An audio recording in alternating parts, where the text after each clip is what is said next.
Hi, this is Karen at the Meaning Code, where we explore the structures of the universe to find the metaphors that reveal the hidden reality. The truth is out there, just waiting for you. And today I'm going to be talking to Dr. Annette Poizner, who is a therapist, a counseling psychologist, a community educator, a published author, and the founder of the Lobster University Press. And we're going to be talking today about the ideas of Jordan B. Peterson. And hopefully we'll have many future conversations as well. So enjoy tuning in. Hi, Dr. Poizner, or can I call you Annette? Call me Annette, and actually I don't have the legal title of doctor, even though I have a doctorate. Just to clarify, I did a doctorate in psychology. I could have gone on to register as a psychologist. So actually, I'm Annette, and I function as a clinical social worker, and I just have 2 degrees, two different disciplines, and I function as a registered social worker. So there you go. Okay, so your master's was in social work and your Social work doctorate from was in psychology. Columbia. Yeah. Okay. And I also noticed that you are the founder of something called the Lobster University Press. And as a lot of my viewers know, the lobster is quite an interesting symbol that's out there because of Jordan Peterson. So I'm assuming that Lobster University Press is all about the ideas of Jordan B. Peterson. Would that be correct? Absolutely. Absolutely. And you know, if you poke around and learn more about the lobster, you'll even find, beyond what Dr. Peterson is talking about, interesting psychological insights that we get from the lobster. And so maybe I'll go there. Yeah. I learned this from Dr. Twerski, a psychiatrist. And he talked about the fact that a lobster has different phases of growth. And at every phase, its shell gets tight. And it's kind of like us with teeth. We get the new teeth and the older teeth, have to come out. And so his comment is a couple of points. Number one, that sporadically then, the shell has to come right off. And the lobster goes behind a rock, and it sort of has to sit there low profile for a while. If a wave rushes in and sweeps that little lobster in front of prey, then it's done. And I think there's an interesting piece we learned, that sometimes we are as if birthing our next incarnation of self. And sometimes it requires a little bit of internality. It's as if we're pregnant with the next new thing. I think Dr. Peterson, his ideas can sometimes really trigger that kind of phase where people are, as if, like a client of mine said, having a birthquake. And, so that's a little bit of a yin-yang sort of idea that, well, sometimes we're on the front line and we're learning. Other times we need to recede and think and be in a more meditative state. So that was interesting. Another interesting little bit is that if the lobster has to get rid of its shell, then it's starting to feel tight. And you have to honor that. And then it sort of has to sometimes even maybe pick off the shell or kind of wiggle out of it, right? It has to cooperate. And Dr. Twerski's comment is that if it was a person in our culture, they'd probably just take a pill. They'd never grow a new shell because, it's feeling tight. They just take a pill. And how often we are remiss to really experience some of the growth pains that are there to help us shed an ideology, schemas, an old map of meaning that's really, we're ready to retire. So yeah, the lobster has a lot to teach us, as many animals, I'm sure, do, as we study them and find their intricacies, bees and the like. But yes, so that's part of what inspired this Lobster University Press idea or title. Mm-hmm. I'm really glad you shared that because I often think that almost everything I look at in the world has all these metaphors. There's so many layers that we can learn from. Yes, exactly. And I feel that Dr. Peterson has been somebody who has brought the world of symbology and the unity frame where we can see metaphors. And think wisely about the big picture of our lives. And, so, and to see little bits of magnificent teaching in Lobsters, in, other nooks and crannies of the world, that's delicious, right? It certainly is. Have you run into Jonathan Peugeot in relation to symbology at all? I have watched. Uh-huh. It's, I come in from a Jewish mystical background Uh-huh. and intense studies in there. So sometimes it's a little hard to kind of map it because I'm coming from a bit of a different place, but sometimes it's very interesting. Sometimes I'm a little out of the loop. I guess that's what I would say, Uh-huh. but I do enjoy watching him. Uh-huh. Well, his brother, Matt, I think it's Matthew, his brother Yeah. Matthew has written a book about symbolism. And his symbolism of the Old Testament is very, very interesting. It's quite, he kind of breaks the Old Testament down almost mathematically, but there are certain elements to the symbology that he sets up that are very, very interesting, very compelling. Genesis is a big interest of mine, Uh-huh. and it is absolutely laden. And actually, that is an upcoming piece I would like to write on Genesis. I thought Dr. Peterson had some fabulous stuff in there, Uh-huh. and there's even more. If you have a classical 45 hours, but he only scratched the surface, right? Exactly. And he also doesn't have a background with some classical Jewish sources that would support what he's saying, but he doesn't have access to those. I thought it would be fun to bring those into the mix, So yeah, it's down the pike. I'm sort of started to work on it a little bit. Yeah. Yeah. Well, I don't understand with your very thriving career how you've had time to write all these books. My goodness, you have a half a dozen books that you've written about Jordan Peterson and Maps of Meaning already?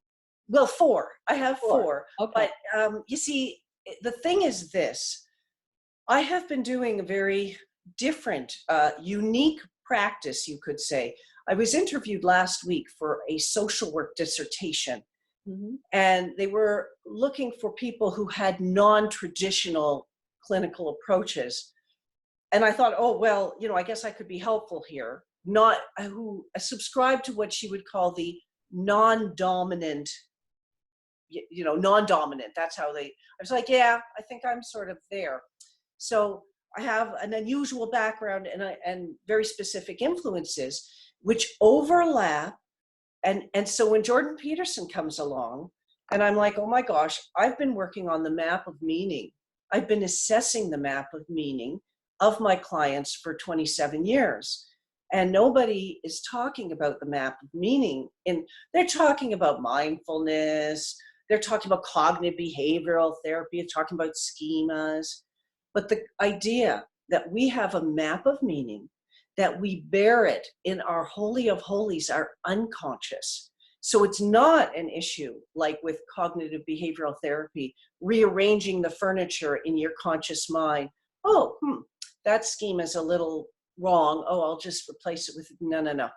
We have to go somewhere else. We have to go to the unconscious. We have to go to the map of meaning. We have to understand it. And then we have to work with the unconscious to make these shifts. So his work has been sort of very much the theoretical underpinnings of what I've been doing for 27 years as an isolate. Who else is doing projective personality assessment?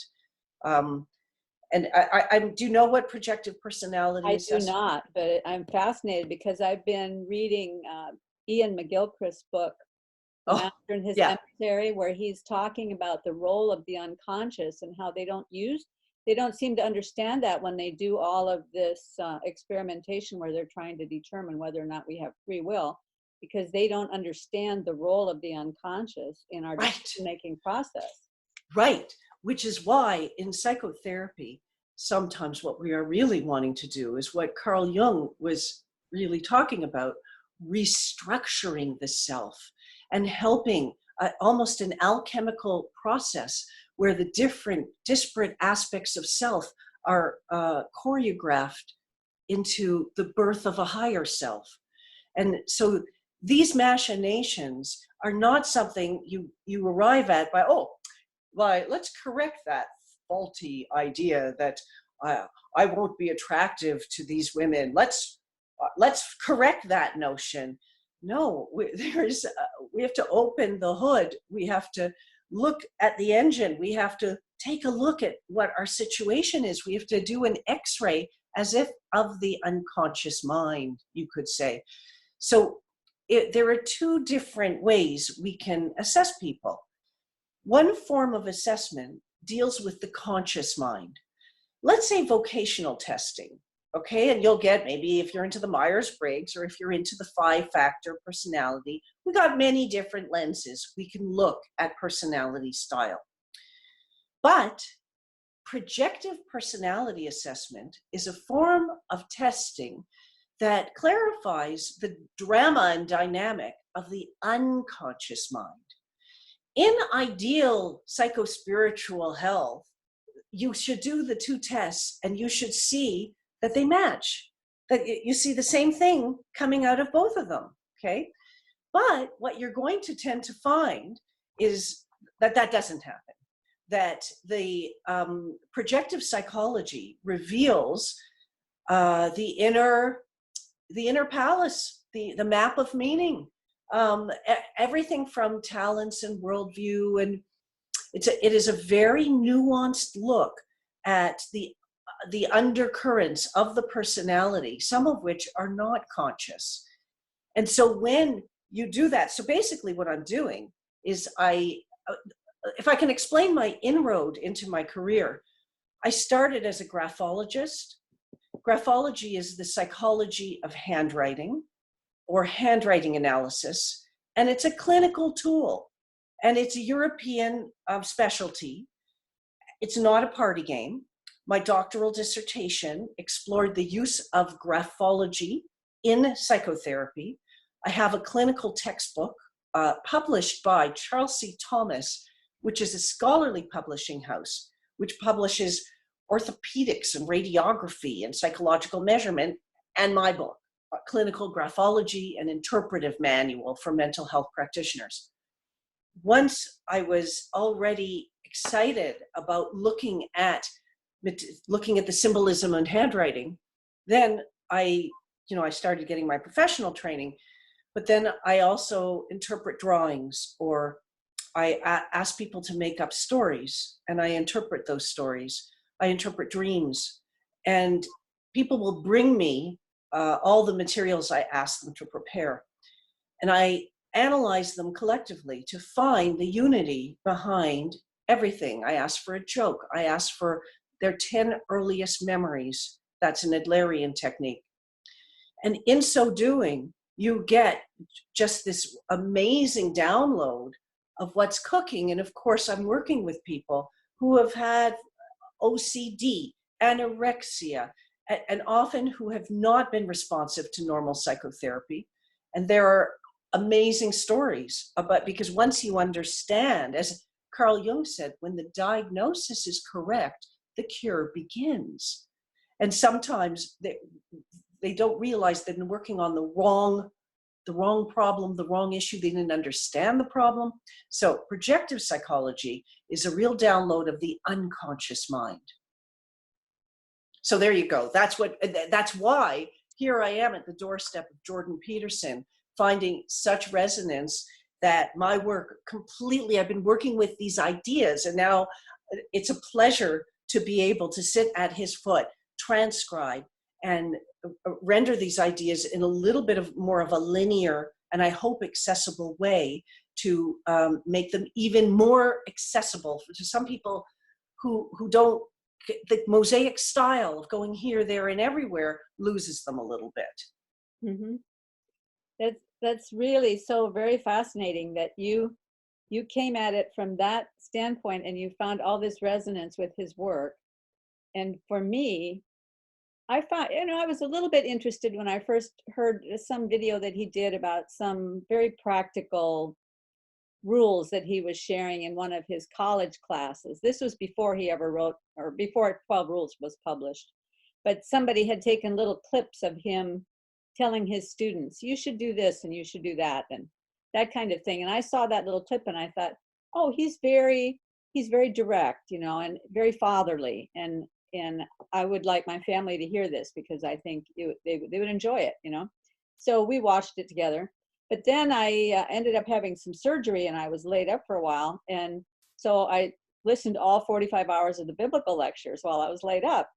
And I'm Yeah. listening to his biblical lectures, and it was like all these points along the line during the lectures brought up to me all the things that God has taught me over the 40 some years that I've been a Christian, as he has unpeeled the layers of my mind and my heart to myself and shown me my inner life, my inner core, and kind of been my counselor and my psychologist, so to speak. And all of those lessons, I kind of have some of them written down in the margins of my Bible. You know, this was 1989, God taught me this. And in 1992, God taught me this. And I have journals with all the, and he's talking along and it's like, yes, that's 1989. Yes, I remember that in 1992. Wow. Wow. And so it's like, I can see that what he's saying is true because it's Right. fundamentally true in my life, and fundamentally true in what God has taught me through his word and through the embodied life of trying to live out that word and all of that.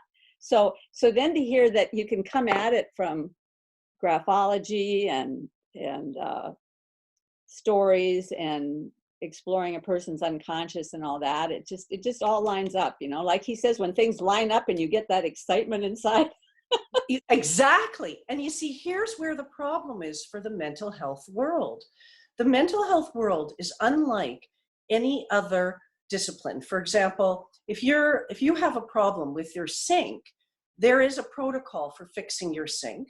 You bring in the plumber, and a plumber is going to figure out what's wrong and fix your sink. Now, the mental health world would like to feel that they've got it, that they really know.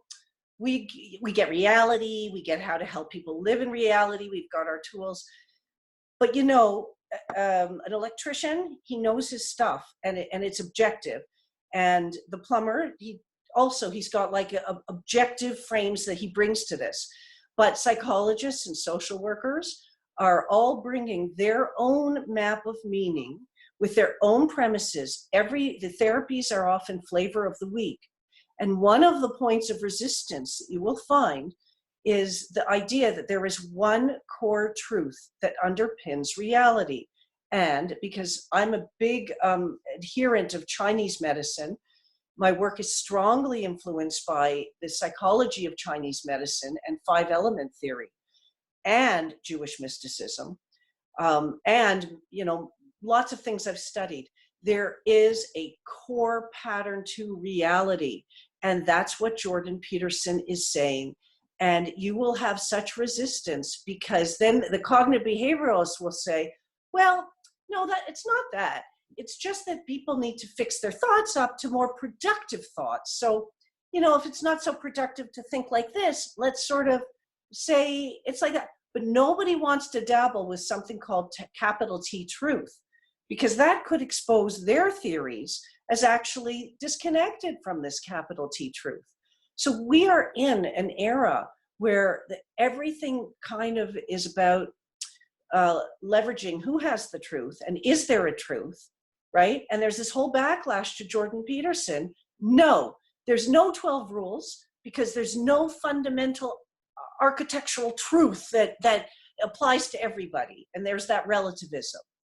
See, so it becomes a very politicized idea that there is capital T truth. And we as people of faith know that there is. And we're bringing, Jordan Peterson is like the Pied Piper, because isn't it interesting? All these people can listen to the videos, change their life, not pay a therapist a cent, okay? And still manage to make their life better. How's that without the ideology of like this therapy model or that therapy model? Just by getting a glimpse of one person's model of truth which you and I quietly think actually has a certain degree of resonance with capital T truth, right? Very interesting, yeah. So it's hot. It's a hot topic. Well, that was the other thing that got me interested, was seeing how many people were being changed by following his teaching, and then seeing how. Here's the other thing. So, this, everybody already knows I'm a Christian anyway, but this really outs me as a spiritual person to say this. But I observed what was the attacks that were coming against him, and then how each attack that would come against him, without him doing anything different, catapulted him to a new level of fame.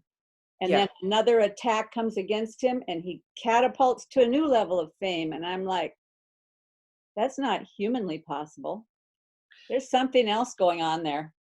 Yes. And, that's one of the things I've been on. Like, I just published an article in the Times of Israel called Jordan Peterson, Good for the Jews, Bad for the Jews. I read that yesterday. Great article. Thank you. And my vision is, I want Jordan Peterson's people who have been influenced by him and his followers. I want people to start writing. And we need those articles. We need it in the Methodist and the Buddhist, everybody. I'm Jewish, so I could talk to the people I know, and I might actually talk to other people, but I might not be good at speaking about the frame, because I'm interested in the way that people dabble with his material and then get involved in some form of faith. And that's why I wrote this next book called This Way Up, a faith-based introduction to Jordan Peterson's map of meaning. And my thinking was that we need to help clergy get more understanding of what Jordan Peterson is discussing and what his map is, because the people who follow him, if they follow him along, they get to the door of a search for divinity. And they're going to be coming out the other end of that looking, and I see it on the Facebook pages where you'll have a little girl who's like saying, how do I know God? You'll have somebody saying, has anybody got an idea of what a good church is, that, would they be receptive or sort of in line with Jordan Peterson's thinking? Mm-hmm. So the idea is to make the connection so that people can understand, people in different faith systems, what Jordan Peterson is saying, and then bridge to it. People are going to be doing their shopping to try and find their spiritual home. So let's help them move along this conveyor belt and get into a model of faith that can bring people as a society to a better place.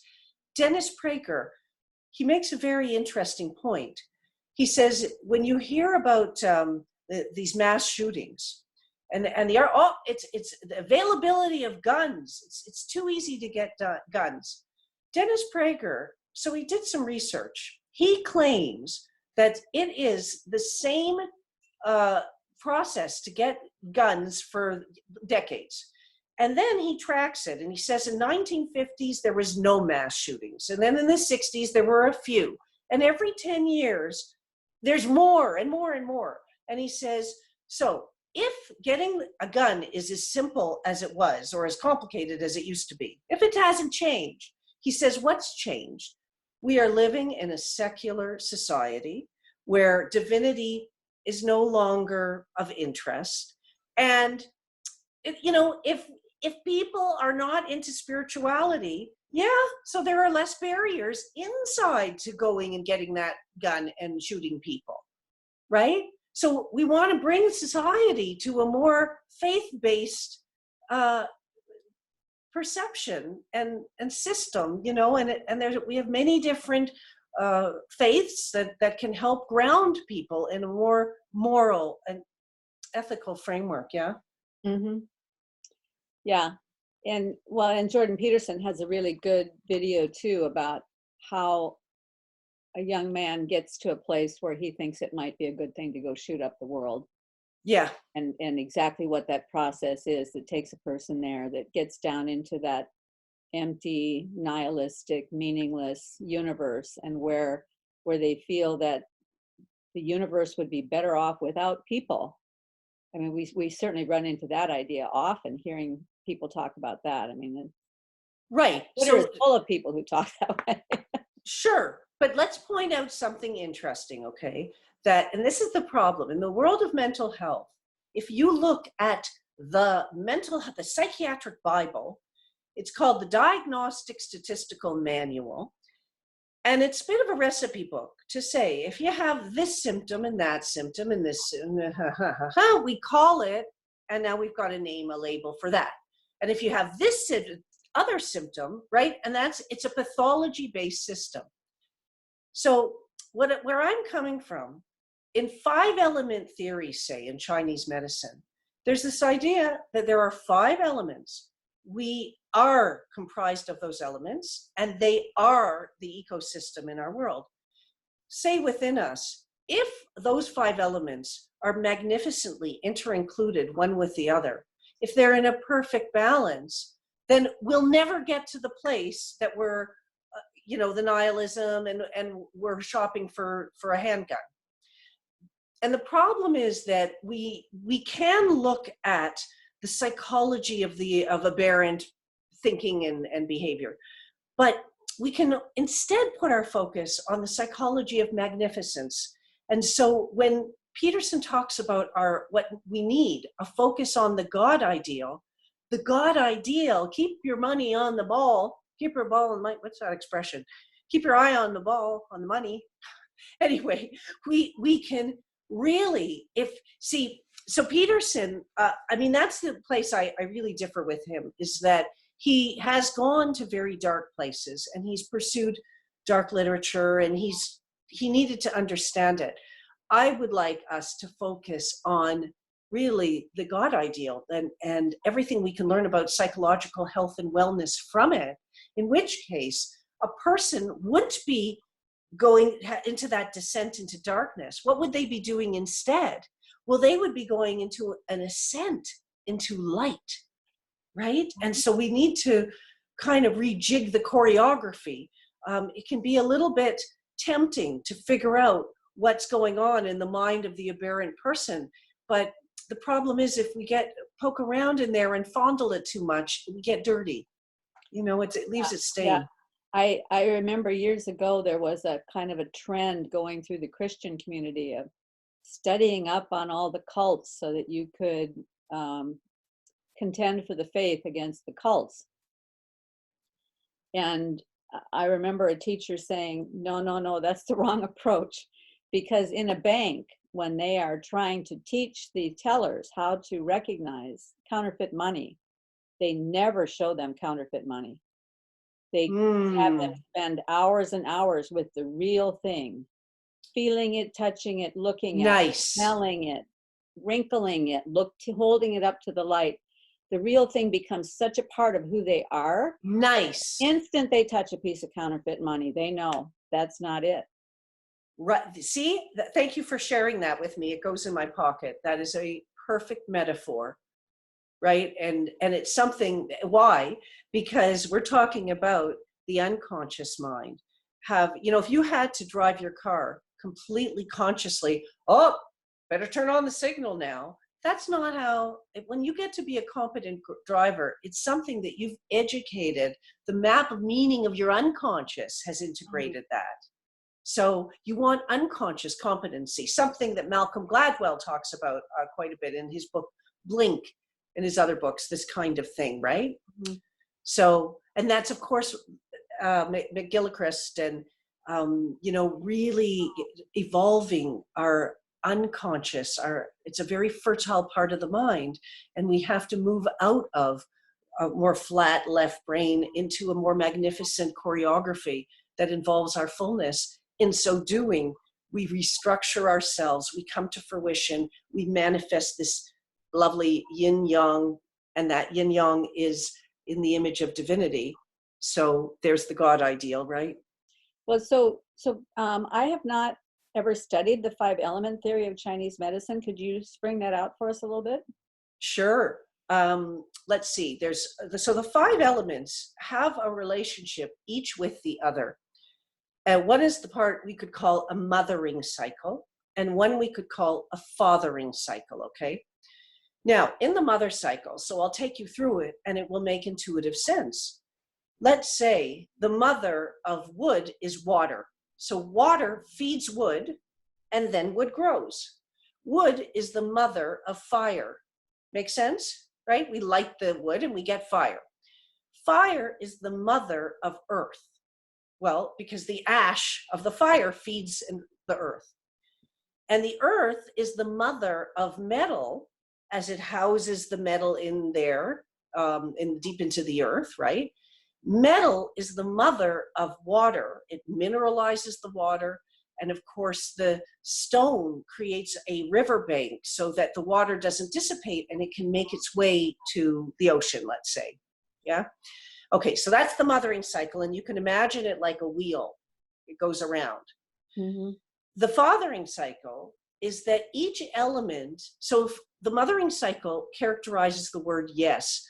Oh dear, here, let me feed you. Okay. The fathering cycle, let's characterize by the word no. That's enough of you. Okay. So we could say that water sets a limit on fire. No, I'm going to extinguish you. Or metal sets a limit on wood. Hey, if you grow too much, you got to bring some of this wood out of you. Okay. So hold on a second. Water sets a limit on fire, and then metal on wood? Sets a limit on wood. Okay. Okay. Now, wood sets a limit on earth, because the wood says to the earth, okay, enough of you, you're going to turn into me now. You with me? Because it's growing. Right. Okay. 2 more. I have to think about it for a minute, but you get the gist. Okay. So now imagine each of the elements govern part of our physiology and part of our psychology. So, for example, the metal, the gold, that represents our executive skills. Okay, that's our independence. That's the ability to say no. That's caution. I think if we do that, I'm not sure we should do that. Wood governs our industry. And there you go, wood, there's our hierarchy. Up, up, up, climbing the hierarchy. It's our engine. Okay, then water governs the kidney meridian relating to wisdom. So that's the archetype of the sage, and the degree to which we sit at somebody's foot, somebody wise, whether by book or video, and really have that relationship. We nourish the water element within. We want it to be clean water, because if it's an ideology that has impurities, then it's kind of like dirty water, not good for the kidneys, which are filters. Yeah. And then we have the earth element, which governs the spleen.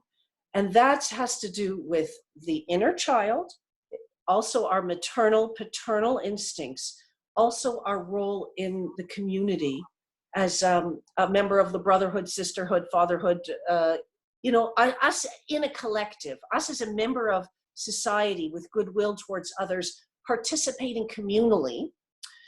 Fire is us as the star of the show, us when we are in a role of performance, when we are being warm like fire, when we are illuminating others, when we are being expressive and expansive. So these are these 5 elements of a psychology, of a personality. Each one of us has the root of our soul in one of those. You can tell in different ways where somebody's center of gravity is.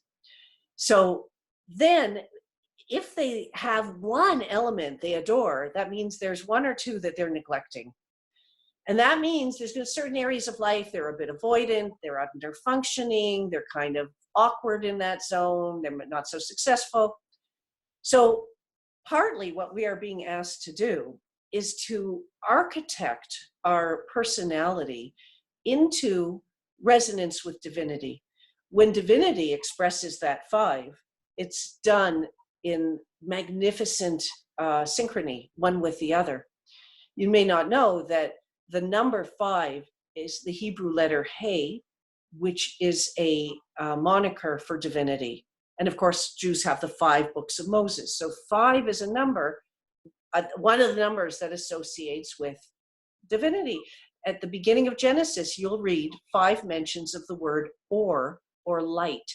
And commentators source that to the 5-fold light at the root of existence or creation.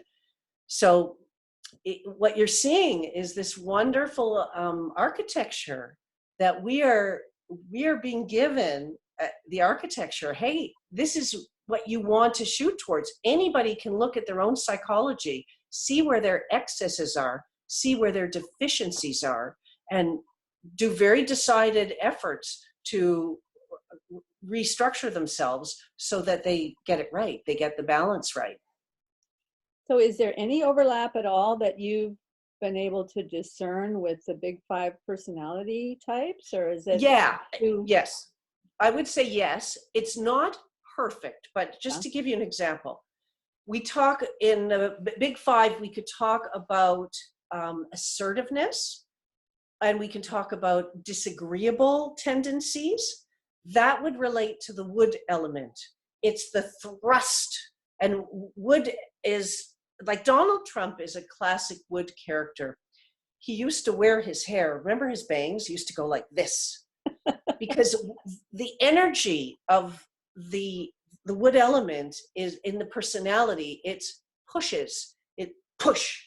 pushes forward. It's got now too much wood could be a bully, but not enough wood is, as Jordan Peterson would say, spineless. You need adequate aggressive energy. You need it in your pocket. You don't splay it out and drip it everywhere, but you need to have your power. That's Jordan Peterson saying we need the wood meridian to be in good form. Then if we want to talk about amiable, that relates to earth or the spleen meridian. He often talks about the character, an older, sort of middle-aged female who gets co-opted into organizations, into being an administrator, and it's a little bit of a masochistic, perfectionistic role, and they're taken advantage of. That would be a classic character associated with metal, an imbalance of metal, so that they often can hurt themselves and have muscular problems because they've not been using the computer properly. They are identified by organizations as being selfless people who will martyr themselves for the cause, but in so doing, they can hurt themselves. So let's see, 5-factor, we have conscientiousness. Conscientiousness is the metal element, okay? And then there's one, they have the equivalent of fire. Expressiveness is expressiveness? I can't remember right now. So we absolutely could map and look at them. And what's interesting about that is that it lets us go deeper, because then you go, oh, wow, hey, I have an imbalance in the lung or metal. Mm-hmm. Well, wow, I got to look at my mineral intake, because I'm probably, any element you're overusing, you're depleting, which means you have to boost it, which means you have to look at the minerals and the vitamins and the foods that will help shore up that particular element. And of course, acupuncture helps, herbal medicine helps. So it's very handy to use this frame. Something just rose up to my salience, and I thought you might like to hear about this. Maybe you already know this since you're talking about nutrition. But years ago, I did very in-depth study of Adele Davis's works on nutrition. Oh, yeah.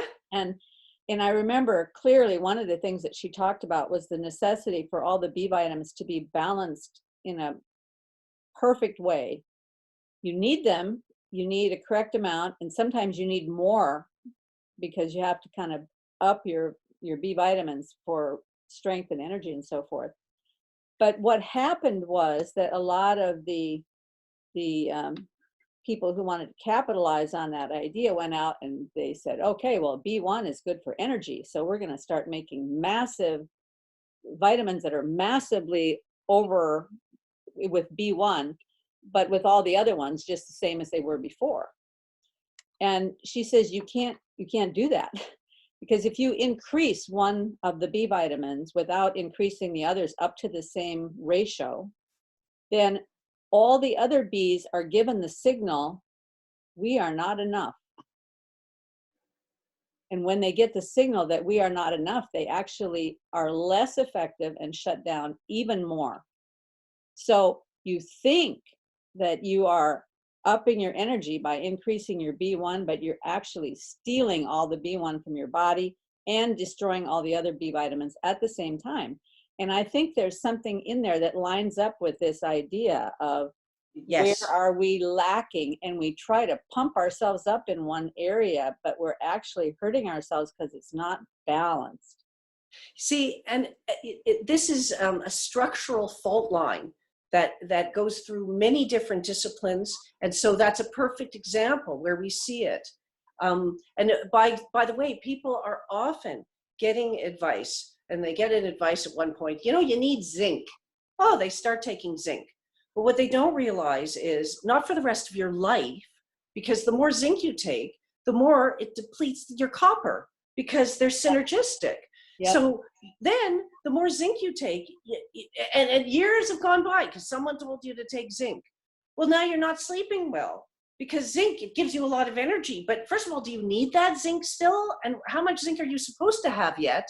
And like, in other words, we are a little bit crude in how we decide something is good. We take one little thing without putting it in a balanced formula with everything. But it's not just, of course, nutrition. It's how we're dosing out everything. And then Jordan Peterson comes along, and he's trying to get us to look systemically at our lives, holistically, right? And I find him so practical.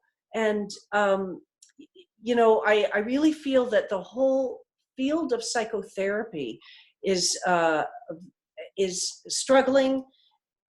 If you look at it, how many times do you know people who will go for therapy for a year, for a month, for whatever, and sometimes they give up on it. Sometimes they say, well, yeah, so sort of helped me, gave me some clarity. But how many people do you know who are literally talking about structural change, that the kind of change that you read at the bottom of Jordan Peterson's comments, okay? Mm-hmm. Like, oh my gosh, this completely changed me. That's what our field should be. That should be the byproduct of seeing a therapist. And what's happened, because unlike plumbers and electricians, it's a little more complicated to figure out how people tick and what to do to help them sort themselves out, that they come up with their own little systems, and they say, okay, well, you know what? We only want to pay for five or six sessions anyway. So we'll do managed care. We'll have a 5 to 6. Let's do cognitive behavioral. We'll kind of simplify it, correct a few thoughts here, practice this exercise. But we're skimming the surface. And I've been doing this work for 27 years. I have a lot of stories, as did Milton Erickson, the great psychiatrist. You were connected to Milton Erickson's idea. Myself and some colleagues, we launched the Milton H Erickson Institute of Toronto. Okay. Yeah, and I am a big Ericksonian. Before I was a Petersonian, I was an Ericksonian and still am. And again, Milton Erickson introducing the most strategic, curious, brilliant machinations for helping people catapult to new levels, right? Well, and he was very intuitive. I mean, it was not a system at all. It was he had a sense where he could be with people, and he could somehow intuit, right, what they were. So, you know what? True. But I'd like to say that he would mock psychoanalysis, even though we'll give due to Freud for coming up with some very important, brilliant insights, as Peterson would have us, not to throw out the baby with the bathwater. But it ended up justifying 7 years of therapy. So he would, in his case studies, he would say, here's Mrs. B, who had had 7 years of psychoanalysis, her husband, who had had 10 years of psychoanalysis, and he architects this amazing cure in 3 sessions that, like, how did he come to that? I don't want to call it intuitive. I want to call it strategic and structural. It's like we have to get away from some of our frames of what we think are the flavor of the day, how you fix people. And I really feel that models from days gone by, 5-element theory, Jewish mysticism, the tree of life, the 10 sefirot, which are the divine attributes in the 10 in the tree of life, are full of give us a model. You can play with things using these models. You can really achieve things that, but that's not in the field. It's not in the field. So you can look at some of, maybe, can I give you an example of an Erickson intervention? Oh, yeah, absolutely. Yeah. Okay, so imagine a child is thumb sucking. And imagine the whole family has become mobilized. Don't do that. You're too old to suck your thumb. So they haul the kid in to see Milton Erickson. Now you have a power dynamic, which is becoming problematic. Everybody's focusing on this kid. It's not going to be good if the kid goes through the next few years because the anxiety of all that attention is going to motor more thumb sucking, right? So Erickson says to the parents, Jimmy is my patient. Nobody is going to talk about thumb sucking to my patient. I am in charge of working with my patient. You are not to talk. Get out. And he sends the parents out of the room. So he says to Jimmy, he says, I support a little 5-year-old boy sucking his thumb. And you have to know that sucking a thumb is actually very good stimulation for that thumb, he says. But he says, you have 8 other fingers and you have another thumb. Every time you suck that thumb, I need you then to take a turn sucking this finger and that finger. You have to suck all your fingers and all your thumbs. And then, right? No, none of this just sucking thumb. Okay, so imagine this. He says, now right now you're a little 5-year-old. By the time you're a big 6-year-old, you're not going to be sucking your thumb anymore. But in the meantime, get that stimulation in while you can. Now, it was 6 months until he was going to be turning 6. So this kid, you're sending him home. He's sucking, and the parents are not allowed to say a word. And who gets the upper hand? Pun intended, right? But Jimmy, okay? So Jimmy sucks. And then it's his birthday. Oh, phew, he doesn't have to suck his thumb anymore, right? Now, there's an intervention. But, again, we come up with these interventions that are not inspired. We have to work out of the frame. Because people, when they get in, they're stuck in their rigidities, they're locked in the frame. So if we as therapists are locked in the frame, so we're going to be benign, we're going to be impotent, right? So, yeah. Yeah, well, I was going to tell you a little story, but I think I'll save it for another time. Because before we finish up today, I really did want you to, since we started with Lobster University Press, I wanted you to tell the little story that you tell in your you have a book called Practical Workbook of a practical summary and workbook for using Jordan Peterson's maps of meaning to sort yourself out. And it's available on Amazon. Is that correct? On Amazon, Okay. Kindle. I'll put the link below the video. Oh, thank you. Yeah. But then also you tell a little story in the introduction to that book about how how your professional community responded when you tried, in your excitement and enthusiasm, to tell them some of the ideas that you were learning from Jordan Peterson. Yeah, well, what happened was that Jordan Peterson had put his journaling software on sale, 2 for $1, $30, something like really cheap. So I'm part of a group where it's psychotherapists who have been in practice 10 years plus. And I thought, this is, you like to share something with your colleagues. Hey, everybody, there's this software out. It shows, and of course, he's done statistical research, and he's found that when first-year university students do this journaling program, that more of them stay in school. Their marks are higher compared to, the control group. I mean, it's all good. So I'm thinking, I'm just going to mention this to my colleagues. And the reason I had heard about Peterson is from some of my male clients. That made me interested. Wow, that's so interesting. Let me see what this is all about. People who were not the easiest people to help. Okay. So it's like, wow, okay, maybe I'm going to recommend Jordan Peterson on video to people, especially men. Yeah, sure. So I naively put this little happy message up saying I had heard from my clients and saying about this software. What comes back is like a tsunami of such negativity that Jordan Peterson is called Jim Jones, is called a modern day spreader of hate speech. And somebody said, I think we should retract this email, email stream and just take it out of the record. Cancel culture, get everything in there, right? And it just like boom, boom, boom, boom, boom. I was like, oh my gosh. So, I had to like, oh, okay. So I'm like, I go in, oh, I'm so sorry to upset you. I'm so sorry to offend you. I will not mention Jordan Peterson moving forward. It had been useful for some people, but clearly this is not the right forum to discuss his ideas. And I just sort of retracted that. And, but yes, it was a real education, because then I thought, imagine that we have people who have been imprinted and impacted by Jordan Peterson's work, who then kind of go, maybe I should see a psychotherapist about this. And look what they're going to get. They're going into the lion's den.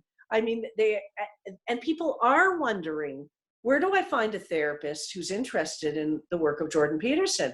For the most part, such a psychotherapist has to be very quiet about this interest. Or you could, get yourself in front of a fast-moving car, right? So it seemed to me that it was important. And it's a bit of me stepping in front of a fast-moving car, taking on this role. But I am committed to these ideas, and my clientele anyway, I tend to be as if high on openness, as the 5-factor model would say, and out of the box people who want to know what their handwriting says. So I'm so out, I'm in, like I'm already on a ledge in my own little odd machination. So I figure it's not going to hurt me, because I started off the oddball to start in the field looking at handwriting. That sounds crazy, right? So yeah. One of the things that's so fun about the community that has organized around the ideas of Jordan Peterson is the immense diversity in background and temperament and interests. And just the other day, I did a conversation with a guy who works in a machine shop and is very interested in chaos and complexity theory. And he got very interested in Jordan Peterson. And I had this great conversation with him. And he said during that conversation, he said, we're the tribe of no tribe. Oh, wow, eh? Isn't that that's just a great way of putting it.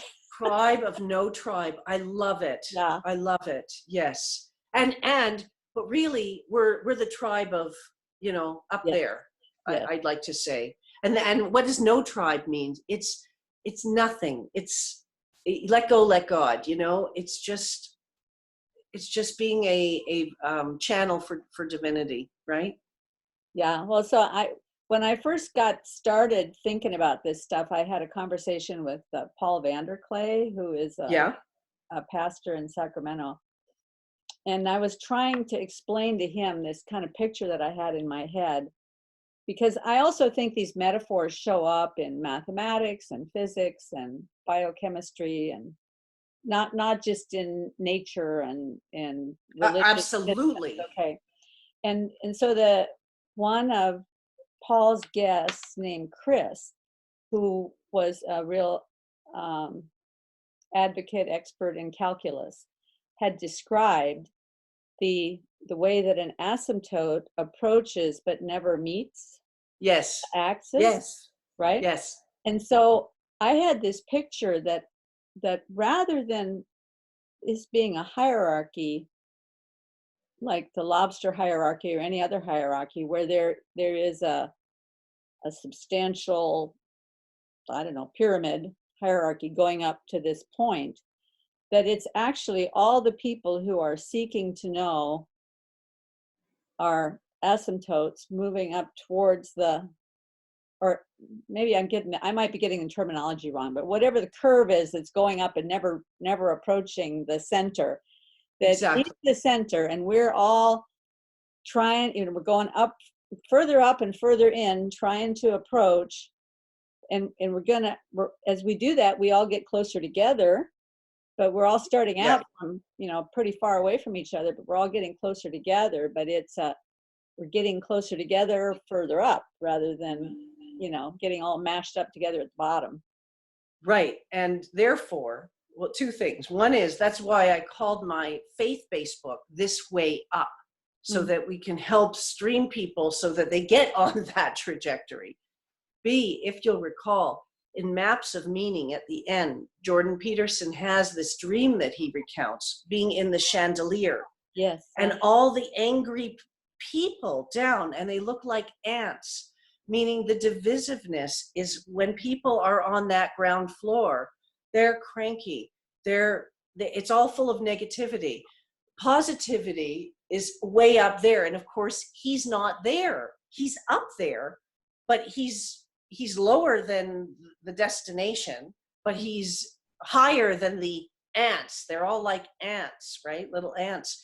And so we want to get out of our cranky pants, because when we're low, we're just all the irritations of physicality and the my sister-in-law, my this, my that, everything gets under their skin. How do we get up to a place where we are as if at a higher altitude and less affected by some of the irritations, which are not going to go away? Mm-hmm. Right? Well, and there's so many, all these things are so many threads going on in my head, but I'm thinking particularly about my life as an artist, because in the artistic community, one of the things that has really been a tremendous blessing and benefit to me is all the other artists that I know are very generous with their ideas and their skills, and whatever they've learned, they're happy to pass it on. They're always trying to help you along. And I have not, in the community of which I'm a part, I have not run into people who are, I'm better than you are, I'm further up than you are. I have not run into any of that. What I've run into is this idea that we're all on a string. We get on the string and we start moving. Maybe it's this string going up. But, a lot of the people that I am with in the art community are not so interested in the one. Spirituality, yeah. Yeah, they're not so interested in that. But let's say we're all on a trajectory trying to improve our art. So we're all on the way up. They got on the string before I did. So they're further along the string. That's all. Exactly. Right? And then I get on the string and they reach back and they help. And they pull me up a little bit farther. And so I can reach back and help the person behind me and pull them up a little bit farther. So we're all on this string. So to me, that's the picture of the beautiful hierarchy of those who are pursuing the Lord, is that we are all on these strings and we're all on our way up, helping the people behind us, and they're helping us move up, and we're all moving up together, right? Lovely. And right now I'm working on a book. It's near the end, and it's called In Good Standing, using Jordan Peterson's structure of self to sort yourself out. And my thesis here is that at the end of the day, the structure of self is the line, the straight line, even to the degree that if somebody tells a lie, what are they doing? They've lost the N in a line, if you hear what I mean. In other words, when Peterson is talking about being aligned, or he's saying walk with your shoulders tall. Why? Because then you'll be a more effective line. Okay. And that's, I mean, it's a bigger topic, but you're absolutely right when you say that here we are on this linear trajectory, right? And we learn a lot from the structure of a line. And if we unpack it further, then we can really get some principles to live by that supplement what Peterson's talking about at the same time as work perfectly within. I'm very influenced by a rabbi who's also a medical doctor, Rabbi Akiva Tatz. And before I found Peterson, about 10, 15 years earlier, I was really listening to a lot of the lectures of Rabbi Akiva Tatz, some of his ideas about beginning, middle, and end, and how to live in sync with the three-step process of life. That is the line. The first point, the middle point, and the end point. That this is gives us a good choreography to work from, and it's material that just deliciously overlays on top of the Peterson stuff. So I'm bringing these two together in this work. It's not going to be long, but I feel it's a very needed piece that there's some people are going to be interested to see. It's going to make a lot of sense too. When you publish that one and we talk again, I really want to have a discussion about the work of a guy that I know named Aaron Parnell, who is, for 30 years, he's been working on posture. And yes, I read that. I listened to your lecture with him. Yeah, well, so we didn't even scratch the surface there about how all of that stuff works with the line and how your body once everything is fully stretched out so that there's no competing tensions, your body, your skeletal structure will completely align itself appropriately. And all it takes is to walk up and down the hallway 3 or 4 times, and all of a sudden everything just lines up. So you're all lined up. Your posture is perfect. You don't even have to think about being like a lobster with your shoulders back, because they're automatically back.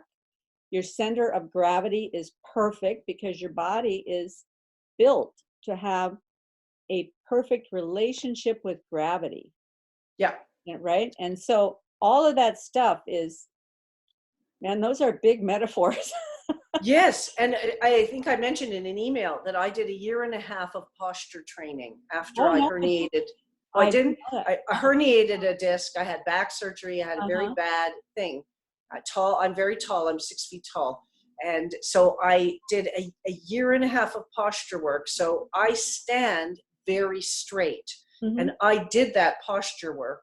And so partly it's about embodying the line in terms of posture. Yeah. And that interesting question of why is it that CEOs of Fortune 500 companies have more height than, and I would be interested to know whether they stand taller, whether they have better posture. That's something Malcolm Gladwell came to when he was looking at the height of CEOs being that 3 inches higher than the national average for men. And I've got this idea that the more we are a walking line, the more we are ambassadors of the line, the more visionary we can be, the more, right? So yeah, stand with your shoulders back and do the posture work so you can be a good line. Then you can really climb the hierarchy, which is the line, right? I love talking to you. I can't wait until we do this again. Great, fabulous. Thank you. This has been a wonderful, wonderful talk, and I love your ideas. And it's great to do a little tete-a-tete over here. So I really appreciate that. So I want to have a conversation in the future about anomaly, because to me that's the chapter of Jordan Peterson's Maps of Meaning that has colonized my mind for 2 years. I've been, oh my gosh, okay, every sentence in that chapter. That book is that book is constructed in such a powerful way. Mm-hmm. I mean, I know some people just read it and okay, they read it, but when you read it and then you read it again and then you read it again, you see the structure. He's not only building an argument, but when he gets to the end of the book, by the time you get to the end of the book, the last page, every sentence of the last page is a data compression of a gigantic idea, Oh, well. which Yeah. is recapturing everything that he has taught throughout the book, so that, Well, you know, you could get the whole idea by just reading the last page, except you would miss all of that delicious depth and foundation and all of that stuff, you know? yeah. I just don't see how but anybody could construct a book like that, except that he said he did spend 15 years on it and he rewrote every sentence in it 50 times. Wow. So that may be how you produce a work of that magnitude. But Yeah. Wow. Okay. Well, I'm praying and hoping for his swift recovery. I don't know if you've heard the recent. Yeah. And you would understand more than most what that is all about. Oh, it's a terrible concern, and that's partly why I've been agitating, encouraging people to write the story. If Peterson helped bring his merit into onto the web, tell the story. He can't talk right now, so we can be his echo chamber to put some. Because I wrote another article on Medium, and it was called "What the most important thing Jordan Peterson can teach you. You need to know about Jordan Peterson. He can't teach you." And my point was, the most important thing is to read the way people have been impacted by his work. Okay, that's the most important thing. Read the comments. So we need to bring people forward to tell the stories, because otherwise, who gets the final word? There are psychologists who, if you do a search, you'll hear from these psychologists, and their blogs, Psychology Today blogs, about all the shenanigans of, Jordan Peterson is this and that and all sorts of negative stuff. So I feel it's an important moment to bring the truth forward. He can't speak to us right now. Let's do this, right? Absolutely. So all of you who are listening, I want to encourage you, write your story. Right. It's out there. Even if your story is just in the comments under a YouTube video. It's and another way out there. The website Quora is where people go to ask questions. They ask a question, what's with Jordan Peterson? What's this? So people are putting questions up that says, how has Jordan Peterson affected your life? Go and answer in that forum. Let's have right now, there's like 10 people who answered. Let's have 200 people who have answered, right? Put it out there where people are looking for that. Or medium.com is a place where somebody can write a blog, right? Right. And I suppose Reddit is also a place where people ask questions and people answer questions. Yeah. Mm-hmm. Yep. Yeah. You need to get it out there in the public sphere. Because I have heard some people, even a lot of people that I respect, saying, well, he hasn't been around for 6 months, so, let's move on and find something else to think about. And I'm like, I don't think you understand the depth and breadth of these ideas. They're not something that you can just pick up and play with for a little while and then put it aside and say, oh, let's go find something else more interesting, because they are foundational. That's right. They are they're the ground floor. So what you need to do is just keep gnawing away at them and figuring out how you get them really into your map of meaning. I mean, maybe there's some things I'm not, as I mentioned, like, for example, the idea of reading dark literature, I really don't encourage it. So I'm not 100% every idea, but about his ideas about the structure of reality and the map of meaning and the structure of our mind, the right brain, left brain, and how ambiguous reality and our lives are. At least if we can understand all the ambiguity and start working with a very wise insight about everything, I think it will go far for people. It will be an anchor in their psychology to have this information, that as if to inhabit it properly, embody it. Yeah. It's the embodied knowledge. Well, So we're going to talk about anomalies sometime in the future. We're going to talk about Ian McGilchrist. Great. Yeah. Fabulous. Okay. Fabulous. And Okay, for thank right you now, so much. let's wind this up, and thank you so much, Annette, for joining us, and look forward to the next time. Okay, me too. Thank you. May our journeys come back together again sometime soon. Yeah, amen.